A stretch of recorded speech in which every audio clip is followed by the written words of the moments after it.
ज्ञानतिमिरन्धस्य ज्ञानाञ्जनशलाकया चक्षुरुन्मिलितं येन तस्मै श्रीगुरुवे नमः। हरे कृष्णा। आप सभी का पुनः एक बार स्वागत है सीता माता की खोज में। और हमने किस प्रकार से पिछले सत्र में लंका का युद्ध प्रारंभ हो चुका है। अनेकों विशालकाय जो राक्षस थे उनका वध हो चुका है और उसमें से एक विशालकाय राक्षस कुंभकर्ण, उसका भी वध हो गया। तब ये खबर पहुंची रावण के पास। रावण शोक मनाने लगा कि हाय, मेरा इतना शक्तिशाली जो भाई, उसका भी वध हो गया है। रावण ने सोचा मेरा भी वध निश्चित है। तब ऐसा शोक मना ही रहा था, उतनी देर में रावण का एक पुत्र देवंतक आया। उसने बताया कि पिताश्री, आपको शोक मनाने की जरूरत नहीं है, तब तक हम लोग जीवित हैं। रावण ने बोला, पुत्र, तुम आज सही में पुत्र धर्म का कार्य कर रहे हो, अपने पिता की रक्षा कर रहे हो।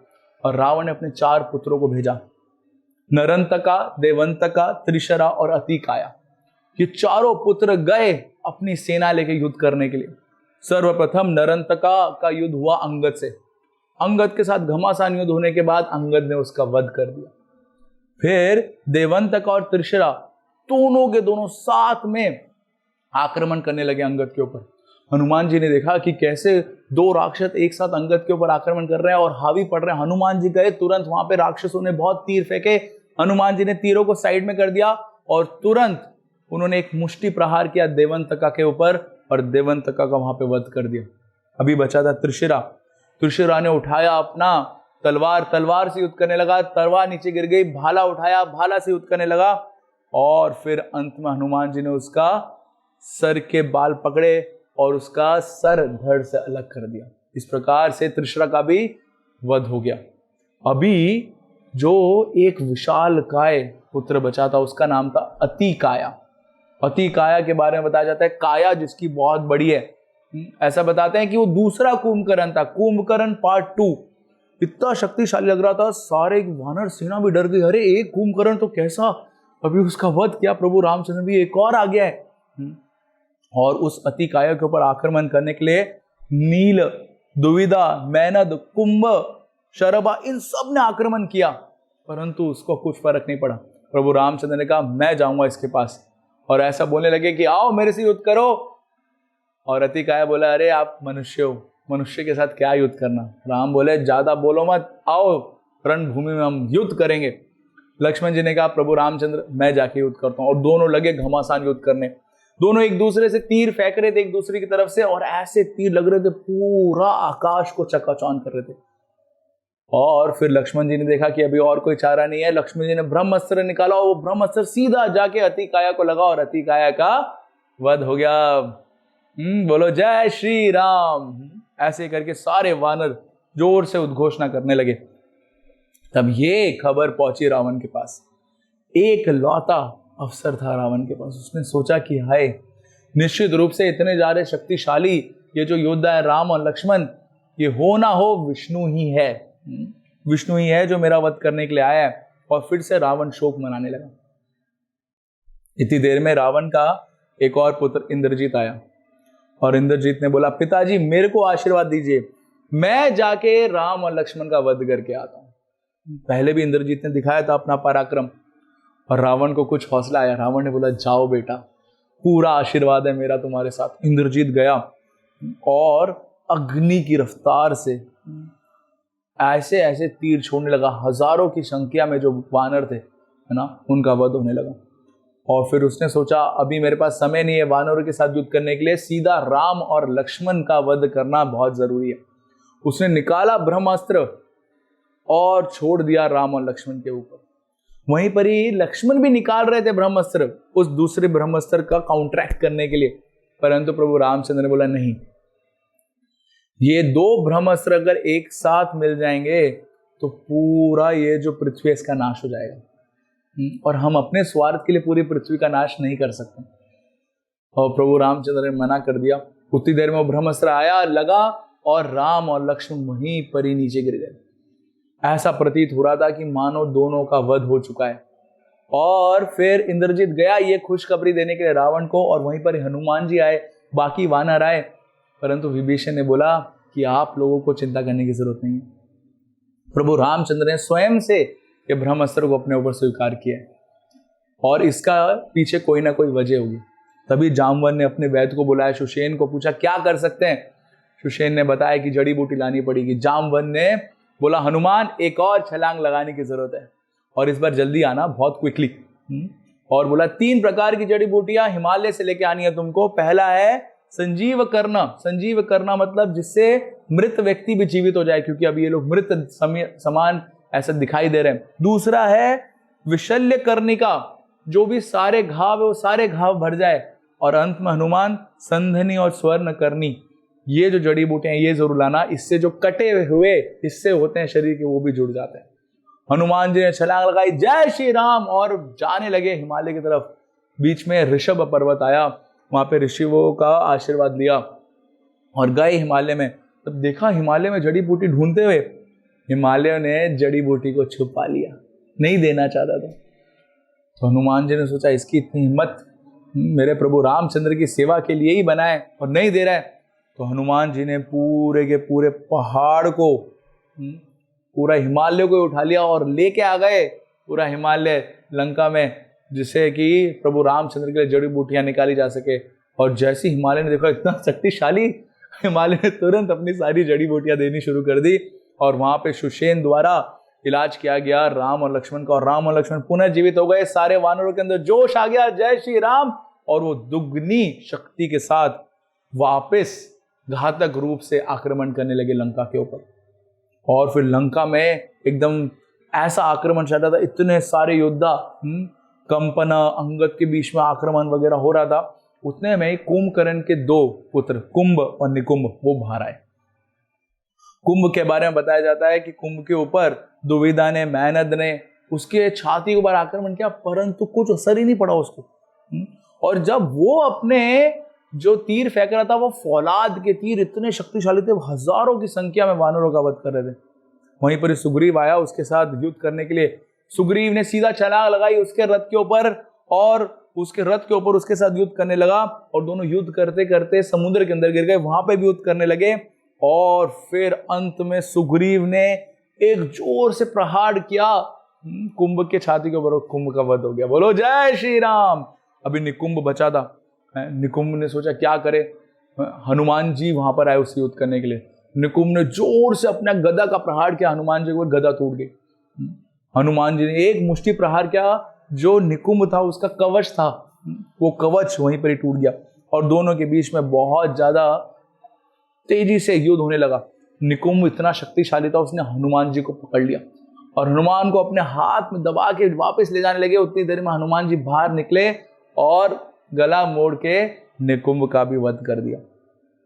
अभी रावण ने सोचा अभी क्या किया जाए।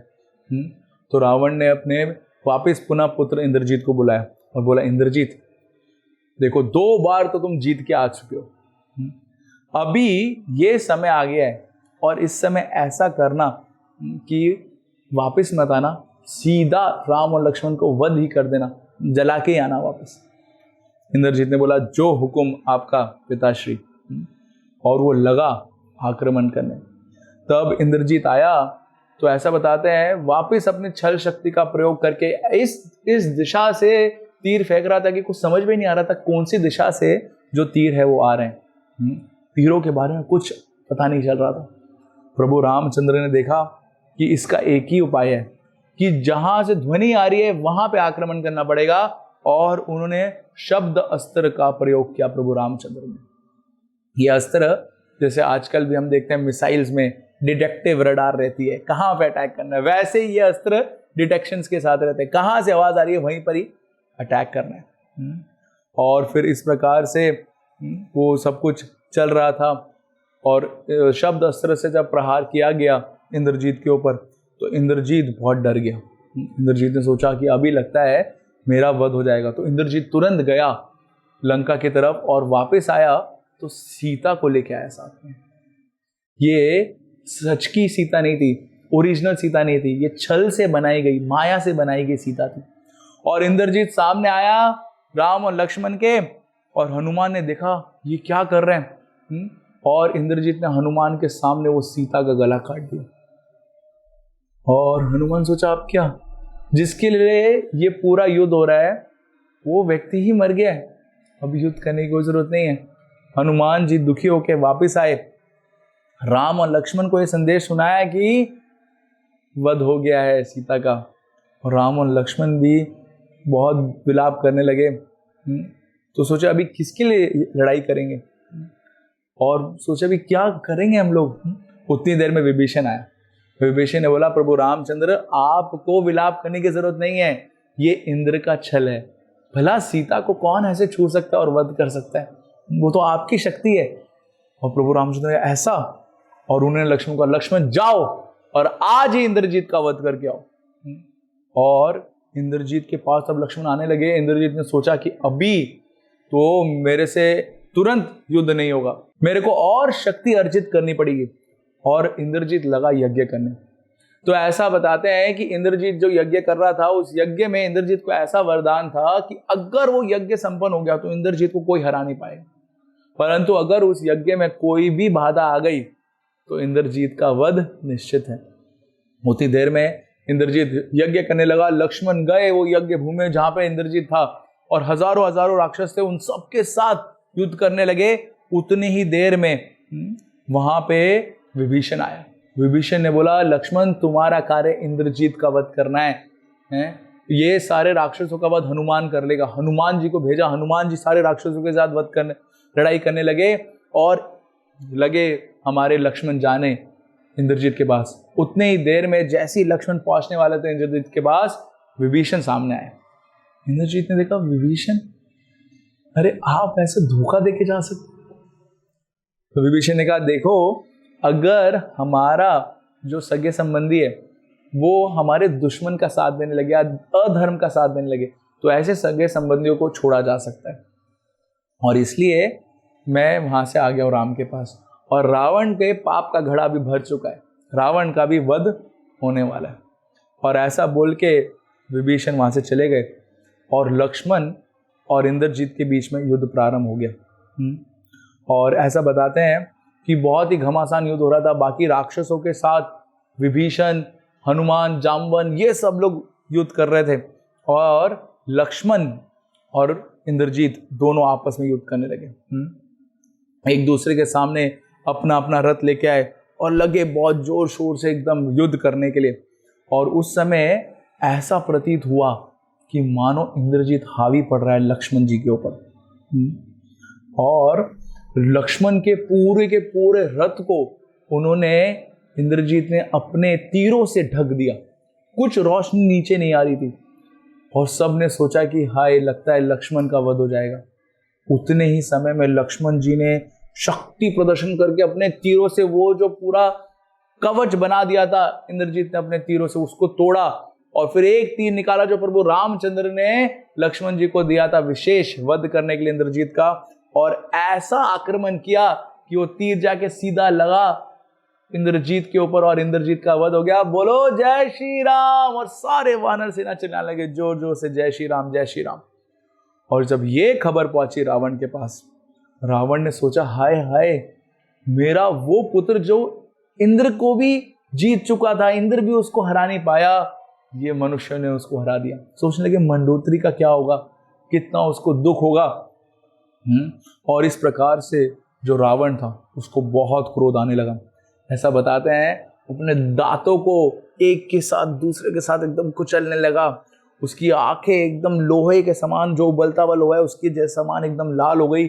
और उसने सोचा कि अब मैं सीता का ही वध कर दूंगा, और सीधा उसने अपना तलवार उठाया, चलने लगा अशोक वाटिका की तरफ वध करने के लिए। बहुत सारे लोगों ने रोका, किसी की बात नहीं सुनी, और ऐसा प्रतीत हो रहा था कि आज रावण सीता का वध ही कर देगा। उतने ही देर में जब वो जा रहा था तो उसका एक मंत्री सुपर्शुआ बोला, अरे रुको रुको। उसने बोला तुम्हारी भी तो शक्ति है, वो शक्ति का प्रयोग एक नारी के वध में कर रहे हो, कितना ज्यादा पूरा संसार तुमको कोसेगा। कम से कम वो शक्ति प्रयोग करके रावण लक्ष्मण का वध कर दो, तुम भी बहुत शक्तिशाली हो। तो रावण ने सोचा सही बोल रहा है, मैं भी बहुत शक्तिशाली हूं, मैं भी जा सकता हूं वध करने के लिए। और रावण ने अपना जो विचार था सीता का वध करने के लिए सही में रोक दिया। और रावण ने बोला चलो हम आक्रमण करने के लिए जाते हैं। और रावण ने देखते ही देखते एक और राक्षस रक्षु को भेजा। वो रक्षु इतना शक्तिशाली था कि उसके पास शक्ति थी, कभी अदृश्य होता था और कभी दृष्टि में आता था। उसके पास 2 लाख सैनिक थे, 18 लाख हाथी थे, 14 लाख घोड़े थे। सब लोग आए लड़ाई करने के लिए, आक्रमण कर दिया उन्होंने। और जब ये सब कुछ देखा तो प्रभु रामचंद्र ने एक ही बार में उसके सारी सेनाओं का वध कर दिया। और फिर रावण ने सोचा कि अभी क्या होगा। रावण ने कहा कि मैं स्वयं जाता हूं युद्ध करने के लिए। और इतना विशाल का ही रावण बाहर आ रहा था। सारे जो राक्षस से डर चुके थे इतने सारे योद्धाओं का वध देख के, परंतु अपने सेना के एकदम जो नेतृत्व करने वाले राजा रावण को देखा कि वो बाहर निकल रहा है, तो उनके अंदर भी बहुत जोश आ गया। वो ऐसा बताते हैं रावण एकदम लाल सुनहरा बाहर एकदम निकल रहा है। देख के इतने सारे वानर देखे, क्या विशाल का व्यक्ति है। रावण ने बोला मैं बाहर जाऊंगा, मेरा एक तीर 100 नहीं हजारों वानरों को एक साथ वध कर देगा। और वो अपने स्वर्णिम रथ के ऊपर बैठा और उत्तर के दरवाजे से बाहर निकला। जैसे ही वो बाहर निकल रहा था उसने भी कुछ अपशगुन देखे। उसने भी देखा कि किस प्रकार से धूमकेतु गिर रहा है और जो चील है वो घड़ी की उल्टी दिशा में घूम रहे हैं, परंतु उसने वो अपशगुनों को अनदेखा कर दिया और इतने सारे वानरों का तुरंत वध करने लगा और ढूंढने लगा कहाँ है राम के साथ मेरे को युद्ध करना है। ये देख के सुग्रीव ने उसके ऊपर आक्रमण किया, परंतु उसका जो एक मंत्री था विरूपक्ष, उसने तुरंत सुग्रीव को साइड में कर दिया। सुग्रीव साइड में जाके गिर गया, परंतु सुग्रीव वापस उठा, एक मुष्टि प्रहार करके उसका वध कर दिया। रावण ने अपने बाकी मंत्री को बोला कि तुम लोग भी जाओ और बाकी वानरों के साथ युद्ध करो, और युद्ध करने लगे। उसी समय जब रावण आ रहा था और वानरों के ऊपर इतना तेजी से अपने जो तीर चला रहा था, वहीं पर ही लक्ष्मण आए और लक्ष्मण ने रावण के तीरों को तोड़ दिया। और रावण जब आया लक्ष्मण के सामने, ऐसा जो इतना विशाल का है पहाड़ जैसा, और रावण ने जब देखा कि रावण ने लक्ष्मण को साइड किया और राम के पास गया। राम ने तुरंत तीर भेजे रावण की ओर उसकी छाती में मारने के लिए, परंतु छाती में उसका कवच इतना शक्तिशाली था कि कुछ भी नहीं हो पाया। और इतनी देर में राम ने सोचा कि मेरे को रुद्रास्त्र भेजना चाहिए। रुद्रास्त्र भेजा, वो भी रावण को कुछ नहीं कर पाया। रावण ने फिर रक्षाश अस्त्र भेजा राम के प्रति और राम ने अग्नि अस्त्र से उसका काउंटरैक्ट किया। और इतना घमासान युद्ध चल रहा था और समझ नहीं आ रहा था कौन जीतेगा। रावण ने रुद्र अस्त्र भेजा और प्रभु रामचंद्र ने गंधर्व अस्त्र भेजा, और जिससे वो दोनों अस्त्र एक दूसरे से टकराए और वहां पे जाके गिर गए। और तब लक्ष्मण आया। लक्ष्मण ने स्वयं जाके जो रावण का रथ चलाने वाला सारथी था उस सारथी को मारा और रावण का जो धनुष था उसको तोड़ दिया, उसके रथ के पहिए तोड़ दिए। विभीषण आया, जो रथ के घोड़े थे उन सारे घोड़ों को मार दिया उसने। और फिर प्रभु रामचंद्र ने वापस आक्रमण करना शुरू किया। उतनी देर में रावण ने विभीषण के ऊपर आक्रमण किया और लक्ष्मण के ऊपर आक्रमण किया। उनके जो भी हथियार थे वो सब कुछ उसने तोड़ दिए। और रावण ने लक्ष्मण के ऊपर ऐसा आक्रमण किया कि लक्ष्मण मूर्छित होकर नीचे गिर गया। प्रभु रामचंद्र ने देखा कि अरे मेरा भ्राता नीचे गिर गया है। तुरंत प्रभु रामचंद्र आए और लक्ष्मण को ले जाके हनुमान और सुग्रीव को दिया, बोला इसको पुनर्जीवित करिए। और वही जड़ी बूटियों के प्रयोग से उनको पुनर्जीवित कर दिया गया। परंतु रामचंद्र लगे युद्ध करने के लिए और उन्होंने अभी युद्ध एकदम घमासान होने वाला था। इंद्र ने देखा कि प्रभु रामचंद्र को विशेष रथ देना चाहिए। इंद्र ने अपना रथ भेजा, अपना सारथी माताली को भेजा और माताली के द्वारा चलाए गए रथ के ऊपर प्रभु रामचंद्र बैठ के रावण के ऊपर आक्रमण करने लगे और अलग अलग दिशाओं से रावण के ऊपर आक्रमण करने लगे। और रावण ने भी अपना ऐसे तीर भेजे जो सर्प के प्रकार से थे, परंतु प्रभु रामचंद्र ने गरुड़ नामक अस्त्र का प्रयोग करके उन सारे तीरों को नाकाम कर दिया। और रावण ने सोचा अब मैं इनके सारथी को मारता हूं, तो रावण ने माताली को मारने के लिए तीर चलाए, परंतु प्रभु रामचंद्र ने वो तीरों को काउंटरैक्ट करने के लिए माताली को बोला, माताली हमारा रथ ऊपर लेके चलो। और वो रथ ऊपर जाने लगा तो ऐसा प्रतीत हो रहा था किस प्रकार से घने काले तीरों का एक बादल है और उसमें से सूरज उदय हो रहा है प्रभु रामचंद्र के रथ का। रावण ने सोचा कि अब मैं विशेष प्रकार का भाला चलाऊंगा जिससे राम का वध हो जाएगा, परंतु प्रभु रामचंद्र इतना ऊपर ऊपर ऊपर ऊपर जा रहे थे तो सारे भाला प्रभु रामचंद्र को कुछ नहीं कर पाया। और प्रभु रामचंद्र देखने लगे और रावण ने एक के बाद बहुत सारे अस्त्र भेजे, परंतु कुछ भी असर नहीं हुआ प्रभु रामचंद्र जी के ऊपर। और रामचंद्र जी हंसने लगे और बोलने लगे, देखा जब तूने सीता का अपहरण किया था तब मैं नहीं था, कायरों के जैसे तूने छुप के सीता का अपहरण किया, परंतु आज मैं तेरा वध कर दूंगा। और ऐसे करके प्रभु रामचंद्र ने ऐसा एक तीर छोड़ा, तुरंत रावण भी मूर्छित होकर अपने रथ के ऊपर गिर गया। और जो रावण का सारथी था वो रथ दूर ले गया प्रभु रामचंद्र से, जिससे वो उसका वध ना कर दे। और दूर जाके रावण को वापस पुनः होश आया। रावण ने देखा मैं दूर हूं, उसने अपने सारथी को वो डांटने लगा कि क्यों मेरे को दूर लेके आया, क्षत्रिय के लड़ना बहुत जरूरी है। रावण ने बोला चलो वापस, और रावण वापस जाने लगा। उतनी ही देर में अगस्त ऋषि जो ऊपर से ये सारा युद्ध देख रहे थे देवी देवताओं के साथ, वो नीचे आए और उन्होंने प्रभु रामचंद्र को बोला कि मैं तुमको आदित्य विजय, सूरज की जैसे शक्तिशाला आदित्य विजय नाम का ये अस्त्र देता हूं। इस अस्त्र का प्रयोग करना रावण को मारने के लिए। उतनी देर में प्रभु रामचंद्र ने माताली को बोला कि चलो हम देखते हैं कहां पर है रावण। और वहां पे रावण को सारे अपशगुन दिखने लगे और प्रभु रामचंद्र को सारे शुभ सगुन दिखने लगे। और रामचंद्र को पता चल गया रावण का वध करने का समय आ गया है। प्रभु रामचंद्र लगे बहुत सारे अपने जो तीर मारने के लिए, और रावण का सर धड़ से अड़क कर दिया, परंतु देखते देखते दूसरा सर आ गया, फिर काटा, फिर आ गया तीसरा सर, चौथा सर। प्रभु रामचंद्र बार बार काट रहे थे, रावण को मार रहे थे, फिर रावण का सर वापस आ रहा था। इतनी देर में विभीषण आए। विभीषण ने बोला, प्रभु रावण को वरदान मिल रखा है, कितना भी सर काटोगे वापस आ जाएगा, और अगर आपको इसका वध करना है तो हृदय में प्रहार करना पड़ेगा। हृदय। प्रभु रामचंद्र समझ गए। वो आदित्य विजय अस्त्र उन्होंने निकाला और सीधा रावण की छाती में प्रहार किया, और वो सीधा अस्त्र जाके रावण की छाती में हृदय को भेदता हुआ गया, और रावण वहीं पर ही खून की उल्टी करते करते नीचे गिर गया और रावण का वध हो गया। बोलो प्रभु रामचंद्र की जय। और यही जो उत्सव है हम लोग दशहरे के नाम से मनाते हैं। और इस प्रकार से प्रभु रामचंद्र की विजय हो गई और सारे वानर सेना जय श्री राम की उद्घोष करने लगे बहुत जोर जोर से। और ऐसा बताते हैं कि जो रावण है ये काम का प्रतीक है। ये काम रूपी अनर्था है जो जीवों के अंदर रहता है। जिस काम रूपी अनर्था अगर पूरा हो गया, आप काम वासना को अपनी पूरी तरीके से संतुष्ट करने का प्रयास में लगे तो लोभ में बदल जाती है, और वो काम वासना पूरी नहीं हुई तो वो क्रोध में बदल जाती है। ये काम वासना ऐसी है संसार में। ये काम वासना कब हटेगी? तब हमारा प्रेम विकसित हो जाएगा प्रभु रामचंद्र के प्रति, और यही प्रेम विकसित करना जीवों के लिए बहुत महत्वपूर्ण है। अगर हमारे हृदय में भी वो काम वासना है, हम उसके ऊपर विजय प्राप्त करना चाहते हैं, तो एक ही उपाय है, हमको भगवान के प्रति प्रेम जागृत करना पड़ेगा। और वो प्रेम जागृत करने के लिए कलयुग में एक बहुत ही साधारण उपाय है, वो है हरे कृष्ण महामंत्र रूपी बाण को अपने कर्णों के अंदर डालना है, जिससे वो हमारे हृदय को शुद्ध कर दे।